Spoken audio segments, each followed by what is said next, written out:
You are still on to the conversation on Lagos television right now. Our discussion is going to be on the true federalism and local government autonomy. We all recall that landmark judgment of July 2024, wherein financial autonomy was granted to local government in Nigeria. But till now, that particular judgment has not seen the light of the day, and many of the local government, if not all, still do not receive their money directly. And when it comes to federalism, we have a lot of issues about quota system, how many ministers should come from a particular state, and of course, the sharing of the national asset of the country is always controversial. And we hereby say that federalism is not what it should be. How should it be? And how do we channel our energy towards ensuring that that Supreme Court judgment of 2024 is effected? We have joining us this morning Razak Olokoba, Public Affairs Analyst. It's our pleasure to have you. Thank you very much, Ibola. Okay, I think the first question I'm going to put to you this morning is how true is our federalism in Nigeria, and that landmark judgment of Supreme Court of 2024? Do you see it seeing the light of the day so far because of the controversy surrounding it? Thank you very much. In the first instance, let's be clear about what federalism is. Federalism is share of power between the federating unit and sovereignty. In this instance, we are talking about federal government and the state government. Then, what determines the type of government you run as a nation? What determines it? When Awo, Zik, and Tafa Balewa put their head together, they knew very well that the country they are about to go into is a country of numerous identities, which then means that they must not design a structure that will bring about friction. So they said they have to operate a loose system. And that's what comes about federalism, federating unit. We were nations before we were brought together. That's why they said there should be sharing of power between the federal and the state. That was when you add the federal government and the regions. In this case, it can be state and the federal government. So the whole question of local government did not feature at all. Then, at the beginning, if it shouldn't feature. Local government is a tenant in the states. That's a clear definition of what local government is all about. When those rascals came to power, the military, who are the rascals? The military, they created the greatest aberration for us. You don't know anything about governance. You only go far to people who are here. So their conjecture about barrack, where a general must salute, a captain must salute, that's the idea Rosen had in his head, that a president is superior to the governor, and federal government should control everything. That was why when he brought unity system, and that's the beginning of our problem.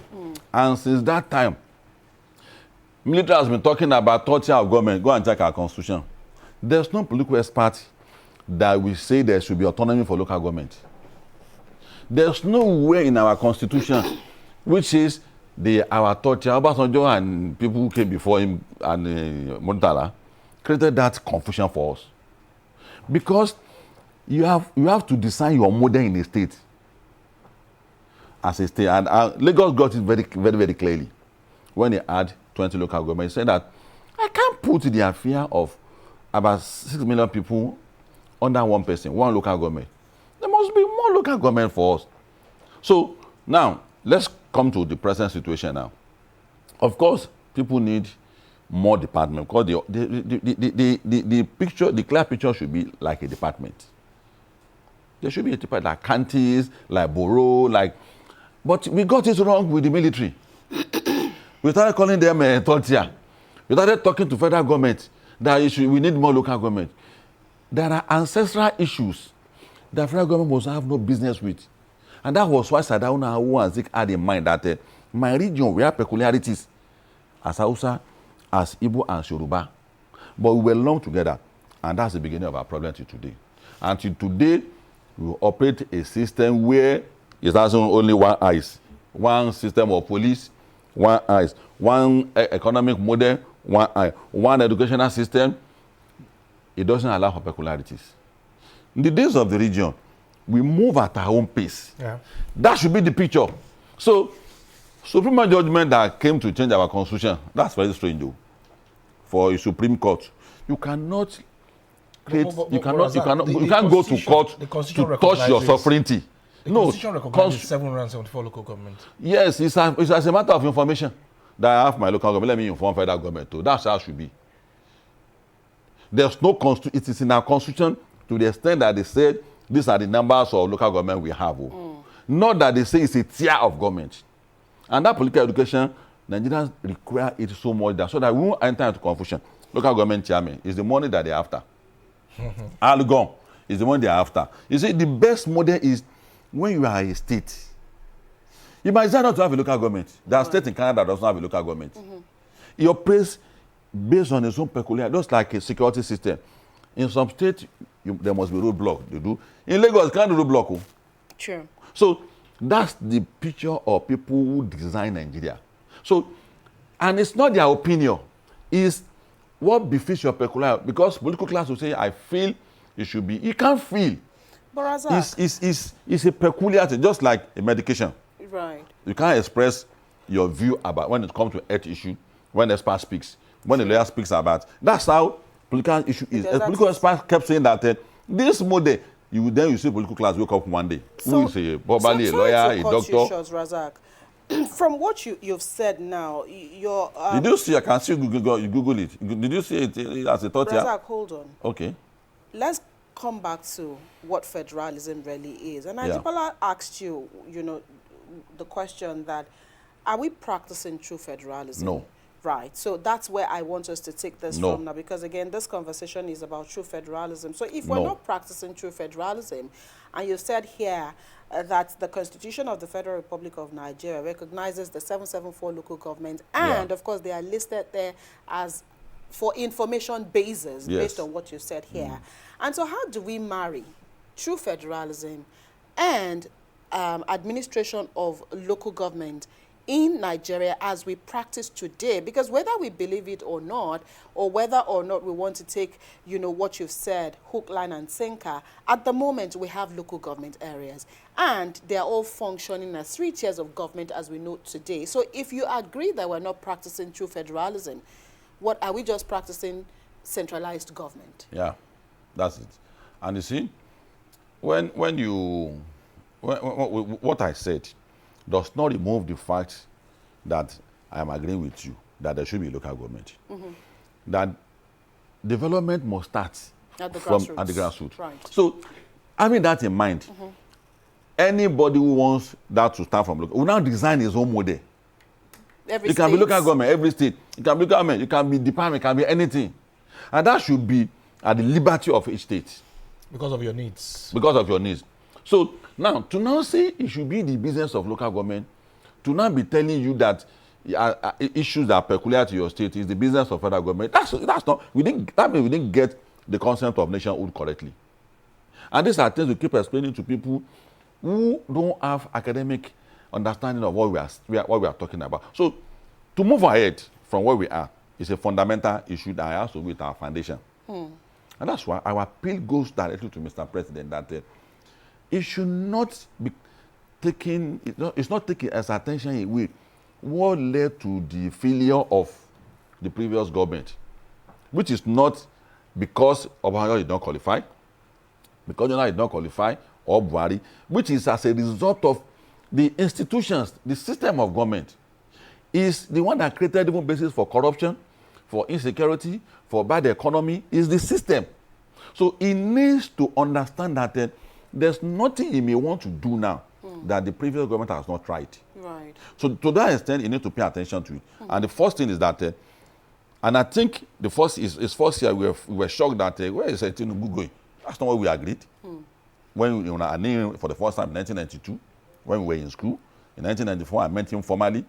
So what's this man doing? But I got his picture clearer, that he can't take on everything at the same time. And it starts from the taxing system. The taxing system is a way of talking about resource control. When you control your resources, then you then determine how you want to run your state. How many local government do I want to have? So it's a gradual process. And that's why Nigerians will have to join the federal government and particularly the president in the drive towards to devolve power to the state. If you don't devolve power to the state, we are not getting it. So the Supreme Judge government, you can't blame the courts. I can also blame the court. The court cannot determine our sovereignty. You can't take it to court that you want Osun State to be raised as a state. That's a sovereign matter. You can't do that. That should be what the court is supposed to have told the people who brought the matter to court, that there should be autonomy. You can't have autonomy when the business... Now, they can't open an account now. The instrument to open an account is with the state. Yes. Yes. The state didn't relinquish. That's the contradiction we warned about. That there's got to be a contradiction. See, layers of government. And it's spread out in federalism that the only business of federal government, currency control, immigration, foreign policy, defense, and things like that that pose the nations together. But to say that the police of Jigawa, the policing of Nasarawa, of Lagos, is the business of Tinubu. And so many we felt, people felt that we are saying that Nigerian police as it is, they are not doing their job. No, we are saying that the way it is designed, federal government police should enforce federal laws. Okay. There should be state police should be enforcing state laws. Local police will be enforcing the local government laws. And people pretend as if we don't know, we don't understand what we are saying. And until we get back to that track, we are a peculiar country. You see, people will push argument that we should. I say no. See, my medication will be different from medication if I have headache. So the system of government in Nigeria will be completely different from any part of the world, because okay, Razak, when we're coming on board, you look at the mistrust. Not said I don't want. He said we should come. The West were saying they were not too clear why we should go or not. So if you have that kind of situation, the most befitting system of government is not to concentrate power. This is the picture we warned about, that there will be no trust. Okay. You will not know the young people today don't know a clear understanding of what Nigeria is. That's why you see the government should just be doing. No, government don't do anything in the capitalist economy. Razak, you have identified all the anomalies that we have as a country. So how then do we structure our federalism in such a way that it will cater for all the needs of every section of the country? Some people have complained at different fora these days that the President of the Federal Republic of Nigeria seem to be favoring a particular section of the country in terms of contract, although that had been contradicted by the spokesperson of Mr. President. And then, if I wrote JAMB and I scored 120, and I'm from a particular section of the country, and I wrote JAMB and I'm from Southwest, if I scored 250, that person that scored 120 will get admitted into a university. They call them the educational disadvantaged areas. And that's the picture you're going to be having. So how do we amend all these anomalies? Do we need to restructure our constitution, or what exactly do we need to do? Yes, because every region must go at the pace they want. They not add a level of education. Education is education in any language of the world. They not add Islamic education, which they taught them skillness and advanced education in the Arabic language. When you want to bring education to such people, you need to be careful to marry the two. That informed the pace at which they are. It's not as if they are not learned, but they were slow. But the West, we can think we were faster. Then the East also had their own peculiar pattern of subscribing to the colonial masters. So we were going at the pace all of us were satisfied with. Sadano kept telling Awolowo, this is my people. You don't understand my people as I do. And I said, okay, I live with your people. Therefore, Southwest, nobody. The first radio station, when Europe had many European countries had no radio station and TV station at that time. Tallest building. So we're going at that pace before those rascals came into power. Sorry to use that language, because it's a pain in my heart. They came and they dismantled everything. So we have to go back to the peculiar system of government where we will make sure that that's the language, because it might be region. If you go back to region with this constitution, where the center is powerful, we'll fall into the same problem. So we'll go back to that system of government where the center is not powerful. There is no president that will come now that he will not be blamed for favoring the people who are come. And it's natural. We said it about Obasanjo. Even we didn't say anything in Southwest. Education had deficiency under him in the Southwest. Economy of Southwest, you had issue under Obasanjo. But when Buhari was there too, they said it's a Fulani government. When Jonathan was there, they said it was a job government. Now it's Tinubu. That's the picture. Did you ever see anybody saying that the Prime Minister in Britain is the government of his own, is the Scottish, the Welsh? Because You have no business with the center. Okay.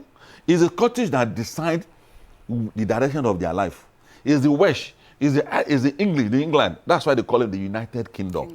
That's the picture we should be having in Nigeria too. So in Nigeria too, if the center is not strong, what will the president be sharing? Okay. So if it is me, your state that is in charge of our economy, our educational system, and things, my state will enjoy all of those benefits. There's no state that does not have resources to cater for itself. All right, Razak, from what you've said, let's quickly go to the second part of this conversation, because we've talked about the fact that maybe at the moment Nigeria is not really practicing true federalism. That's correct. But then if we're also looking at the autonomy of local government, we admit here that the 1999 Constitution as amended clearly recognizes three arms of government, or three tiers of government, that is the federal, executive, and federal, state, and the local government, as amended the 1999 Constitution. And that is where the issue of local government autonomy... No, the Constitution does not call the government tortia. You can check the Constitution. It recognizes the three tiers of government. In our Constitution, which section of the Constitution? It's not there. I will look for it. It is not there. As amended the 1999 Constitution. Public administrator. I will There's nowhere in our Constitution. Here. Let's move on, Razak. No, that's a different ballgame. It's a matter of information. Okay. I'm giving you academic information. I agreed with you. I'm giving you an academic information. Razak, I will look for that and give it's not there. But the 1999 Constitution as amended recognizes the 774. That's what you will see. So clearly recognizes the three tiers. No, it didn't. There's no tier. There's no tier in our Constitution. I will come back and look. Let's go back to where I'm going to, Razak. Local government autonomy is where we are at the moment. And so if at the moment we understand that the local government has issues, and at the moment we're still judging from that Supreme Court judgment, the council areas still do not get their funds directly from the federal government. Now, and we're talking about, because you alluded to that fact earlier, that development should start from the grassroots, should start from the nooks and cranny of the council areas. So how do we move away from where we are at the moment if the council areas do not get their funds directly from the federal government? They still wait on the states to disburse to them what they receive from the federal allocation. And if we're talking about employment, if we're talking about primary education, if we're talking about healthcare, all at the grassroots level, how do we navigate this murky waters? And now that you've also said issues around devolution of power must also come to play. So how do the local government develop if they are being stifled financially? We have to improvise. How? I will explain it. But the first thing is that, you see, when they build up to a nation, there are basic principles that you must all agree to. One of which is what you have said, that your developmental strategy is that you focus on the grassroots. That's a thing the federal government will constantly be telling the state. But it is not the state that will draw a roadmap. The way federal government will tell you, secure your state, run your budget, pay your staffs. It is the same thing that will constantly include in the list of things that state government should be doing, that the government must start from the grassroots. Don't forget. But it's not that the federal government should decide the footpath, the road path for them. It should be the business of the state. It should be the business of the state. Having established that, we are in this. The immediate solution is there. The everlasting solution is what we have said. We have to devolve power. We have to work towards it. There should be a structure in Nigeria. Mr. President should know that. But let's turn ourselves back into victory. I know what the president had in mind when he did this autonomy. The challenge is that the state governors, through the JAC, Joint Account Committee, use that to pilfer the fund of local government. And you know, it's a sad thing. Except let's say like Lagos and some other states that adhere to that principle of joint allocation, because your road and my road clashes at times. State will do its own. Local government will refuse to do its own. That was what informed the JAC joint contribution, where we have educational policy that state must contribute, local government must contribute. State will put that fund. Look at what to put that for. That was why they designed that. But some governors abuse it. And that was why the president felt that let me start giving this money to local government chairman directly. Because he who pays the piper dictates the tune. Dictate the tune. And that was what the president had in mind. And to that extent, too, If we are able to succeed in that at the moment, that's fine. But you have to come back to the fundamentals. Now, the instrument to open accounts is with the state. Sure. Many governors refuse to release it. And that is the contradiction we have warned you about. That is so intertwined. It's like it's like a pregnant inside the state. That's what local government is. Federal government cannot be pregnant for state. If I have 2 wives, if A is pregnant, he's pregnant. But the pregnancy does not belong to the second wife. Sure. And that's the picture.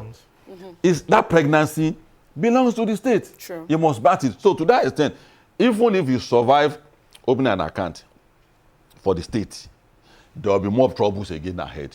Because the trouble will be that the program of the state and the local will always work pari passu. Right. But because they are having access to their fund now, they might not buy into it again. They will do their own program. State will do their own program. That is not how to build a nation. So there will be so many issues. Will be as the way when we're running after 10 local governments here, if we're running after 30 local government there, if we're running after 15 here, so it's a contradiction to governance. To governance. So in the moment, maybe to put sanity back into our finances, maybe the president is good to have done that. So let's establish the fact that local government money should be spent by local governments, not the state government. But in a long while, we have to come back to what we have said, so that we will not be using fencing, which is meant for headache, to think we want to use it for appendix. We are not going to have a good medical result. So that's the issue. And you know, when political class will win election, they think they have known it all. You have not become political experts. When you win election, the knowledge of political knowledge of how a nation should be built, how a government runs, it's not about winning election. It's a two different thing. And that's the error we have in Nigeria. So we must begin the program we did this morning. Please sustain it.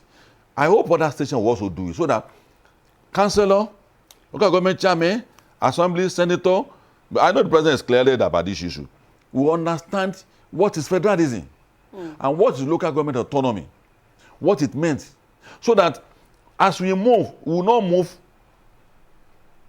like uninformed and people that are not informed. It's going to create problem, so that people will see people like us that, hey, you don't want us to have our local government. Obviously, because I was still going to ask I don't want to have our local government, which is not the case. So in a nutshell, Razak, what you're saying here is, I mean, for the Supreme Court, even despite the Supreme Court judgment, you think that for equity and for that, we need to continue sustain this era where governors will continue to disburse the funds to the local government. Is that what you're saying? No, because do you know the challenge we have? So that let me explain. The reason why we have this problem with governors, because they are not even the one generating their own resources. If the governors, each state controls its own resources, it's not the business of federal government. Right. It's not. It became a problem. The moment federal government say, I'm now a Father Christmas under Irosi, unity system, I'll be giving. So all states became lazy. So everybody wants state, they want governor. Everybody wants local government.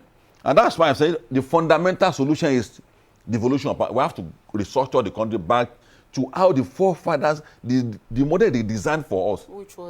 Which was a loose center, for genuine federalism. Okay. True and proper and genuine federalism. But as it is, what the president did may work. May work. Yes, may work. In the interim. Okay. Because the problem we keep rearing is aid. So that what the president is doing gradually, which is resource control, the taxing system, if you have resources in your own state, we will give you your derivation money, 13%.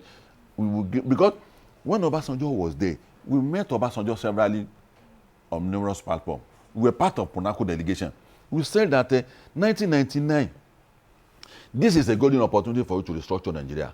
That this model will not work for us. So do it before we get used to this very strange system that military gave us. That power at the center cannot work for Nigeria. And he wakes up and starts writing letter today that some people are not doing well. He laid a foundation for the corruption with this structure. There's no how this structure can fight corruption. It can't. Okay. It can't bring good health, can't bring good government. So like what she has said now, the people must rise to the occasion. let's start asking our local government question. You are not getting your money. Where is our culvert? Where is our local government health center? Okay, so demand for accountability. Education. Where is security? You should have to start demanding for accountability, because it needs people to propel it to work as it is now.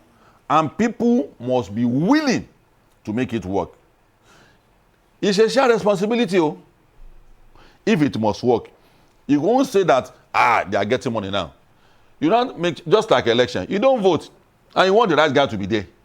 Voters party. So if you want the system to work, you must take part in asking questions. You must take time in, be assertive to your local government chairman that the fund you are getting now is so amount. I hope the young people at Autonomy are listening to this. Ask your local government question. They have so much money in their pocket that is meant for all of us. Okay, to do our culvert, our drainage, security, healthcare sector. So where are they? This judgment was given in 2024, and up until now, it has not seen the light of the day because of certain conditions given by the CBN for these 774 local government. So what kind of development are we expecting at the grassroots if we are finding it difficult as a government to obey the Supreme Court judgment? That is one. Then the people going to the local government chairman or to go and ask them, this is a local government chairman, these are local government chairmen that got maybe a fraction of their allocation from the federal government. So how would they be able to fully develop their local government or LCDAs if they are shortchanged? The judgment is as difficult as asking some people to change their family lineage, change your DNA. You are not from Africa again. You are from India. It's as difficult as that too. I don't know how we are going to put that judgment to pass. I don't know how we are going to put it to use. It's difficult. And that's the truth. It's a problem. And expert opinion are discarded. You see, Algon is looking for check-up dues. This money they talk from staff. That's what they're after. The local government, they want money in their pocket from federal government and start blowing sirens everywhere. So I don't know how that one is going to work out. But like I said, the president had a clear intention that the money should go to local government chairman. Then you ask question. EFCC, go and check what they are doing. ICP. So the ball is in the box with the engineer and the local government chairman. You have to do what you are supposed to. Then the second question, the second thing is that how do they perform? There's money now. The whole question of I'm not performing again, you have to put it behind. That's why special appeal must be made to the governor to improvise. The governor needs to improvise to make sure that because the reason why they don't get the money is not because they don't want to release it, because there's no the document for them to get access to it is not released by the state government. They got stuck. So the federal government and state government needs to sit down. We have to clearly understand that laws are not made for anybody, but to make life better for us. So let's see what we can do. Laws something has been done to law on several occasions to make certain people happy. Why can't we do something to make Nigerians happy? So we have to improvise to such an extent that they will have access to their money, so that Nigerians will start asking questions. And consistently, we must know that we have to go back to devolution of power. Because local government autonomy, in this way, the way we define, it's not going to lead us anywhere. A president is going to come, who is not going to be a Democrat like the president, the current president, is going to weaponize it. You can imagine if Obasanjo had this kind of power when he was in power. He will put all the governors in his pocket. He will weaponize them. He will drive them against the government. And that is why the definition of federalism is defeated. There's what is called in political science, what is called a balance of power, where someone is not allowed to have so much power and become what Hitler became to the world. Okay. Yes, and that's the question of federalism. It's defeated in this sense because you give more power to federal government. So in the long run, we have to still come back to it. But to make it work, the state needs to do something to make sure that the local document is handed over to the CBN so that they will keep having access to it. And in overall, any system that is deficient, we have to keep blaming ourselves as a people. The people need to know that manna does not fall from heaven. And I keep saying it, there are things that God did not do for Christ. So as much as he loved Christ. Okay. There are things he didn't do for Muhammad, though. Razak, so those things, those things he didn't do for Muhammad. One of it is that Muhammad propagated Islam. Okay, he didn't send in jail. Christ also walked. They nailed him to the cross. So for us too, our own work. Section 7 of the 1999 Constitution, what I was looking for. Your time is fast spent. Razak, we'll probably have to bring you back to continue this particular conversation so that we can iron out Section 7 of the 1999 Constitution, where he says which expressly says that the constitutional provision establishes the local government system as a distinct tier of governance. Did you call it within Nigeria? It is a distinct tier. So when you have number 1 as federal, you have state as to what is number 3. No, it's not semantics though. Razak, don't worry, we'll bring you back. But I just wanted to read that part of the Constitution to you this morning. We need to go. Thank you so much, Razak Olukoba, for finding time being with you. to be with us on the program today. That's the much we take on the conversation this morning. We'll take a quick break. When we return, Ade Bimpe and Joy will be here with their Lagos conversation.